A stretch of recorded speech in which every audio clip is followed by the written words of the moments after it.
4월 19일 오후 김경국TV 시작하겠습니다. 윤석열 대통령이 방금 민주당 이재명 대표와 전화통화를 가졌습니다. 다음 주에 회동하자 이렇게 제안을 했습니다.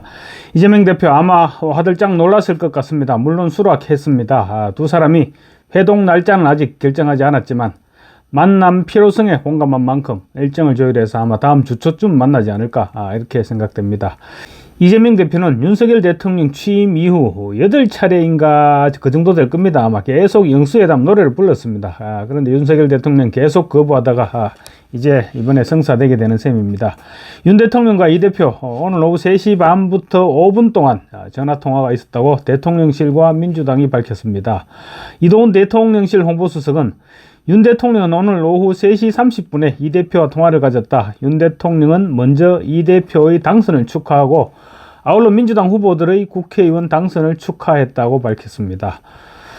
이 수석은 대통령은 통화에서 이 대표에게 다음 주에 형편이 된다면 용산에서 만나자고 제안했다면서 일단 만나서 소통을 시작하고 앞으로는 자주 만나서 차도 마시고 식사도 하고 통화도 하면서 국정을 논의하자고 말했다고 설명했습니다. 이에 이 대표는 초청해 주셔서 감사하다는 뜻을 밝혔다. 이렇게 이 수석이 전했습니다. 이어 이 대표가 대통령이 마음을 내어주셔서 감사하다.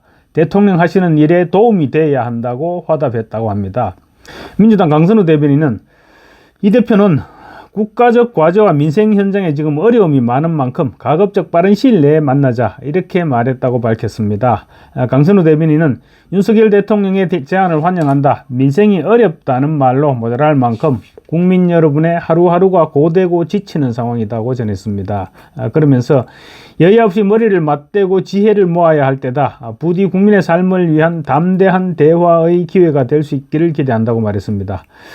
강선우 대변인은 브리핑 후 대통령실에 구체적으로 제안할 사항이 정해졌느냐 이런 기자들의 질문에 추후에 이제 여러 가지 실무적으로 조율을 하면서 안건을 포함해서 논의가 있을 것으로 보인다고 답했습니다.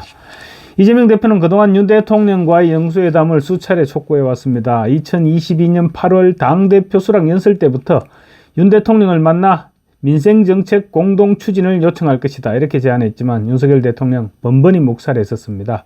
이번에 두 사람이 만나면 윤 대통령 취임 후 야당 대표와의 첫 영수회담이 됩니다.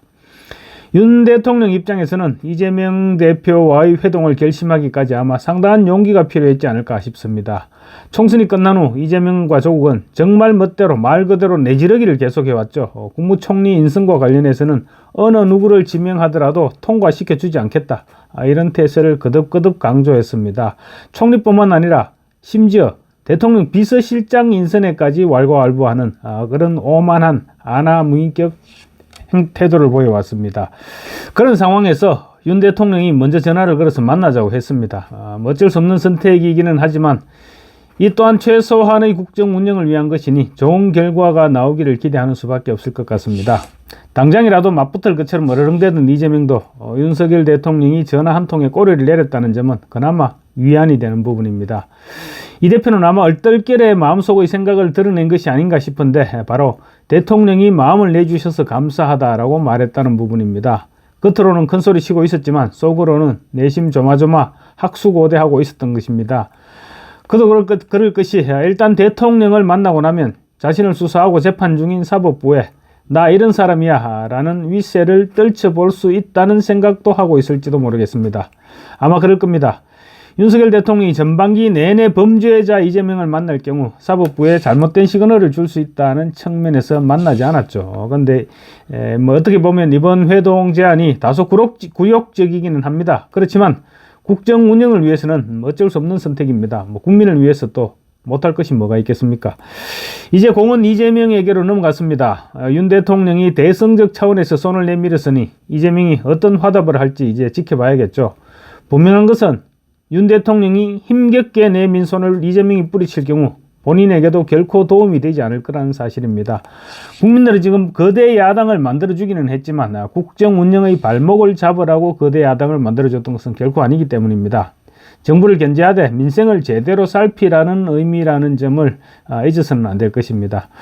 우리가 사실 말은 범죄자 이재명과 1대1 회동은 절대 안 된다 이렇게 얘기를 해왔습니다. 그렇지만 대통령실에서는 총선 민심 역시 고려하지 않을 수 없었을 것입니다.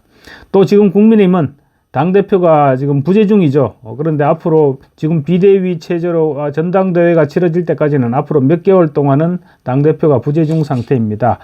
이 상태가 최소 2, 3개월 지속될 수밖에 없는데 그때까지 여야 대표회담을 기다리면서 이재명 민주당 대표를 마냥 외면하기에는 대통령실도 좀 부담스러웠을 것입니다. 그래서 여야 대표회담을 선택지에서 제외시킬 수밖에 없었고 결국 단독 회동을 선택할 수밖에 없었던 것입니다. 어쨌거나 윤석열 대통령이 결심을 했습니다. 물론 사법부의 이재명에 대한 단죄와는 당연히 별개 문제여야 합니다. 이재명 대표가 마음을 내줘서 감사하다고 도움이 돼야 한다고 했는데 과연 이재명의 입에서 초당적 협력이란 단어가 나올지는 지켜볼 일입니다. 다만 윤 대통령이 이재명 대표만 만나기로 하면서 조국 혁신당, 조국 대표는 자연스럽게 군소정당으로서의 위상을 절감하게 됐습니다. 조국 역시 윤 대통령에게 한번 만나달라고 애걸복걸하고 있는데 아마 공식 행사장에서 우연히 조우하는 것 이외에 조국을 별도로 만나는 일은 없을 것으로 생각됩니다. 또 윤석열 대통령과 이재명 대표의 회동에서 보수 우파의 정체성을 흔드는 일이 있어서는 안 될 것이고 당연히 그런 일은 없을 것입니다. 그리고 민생 안정과 함께 다음 대선 때까지 3년을 버텨낼 힘을 기르는 차원의 접근이어야 한다. 이것이 제 생각입니다. 감사합니다.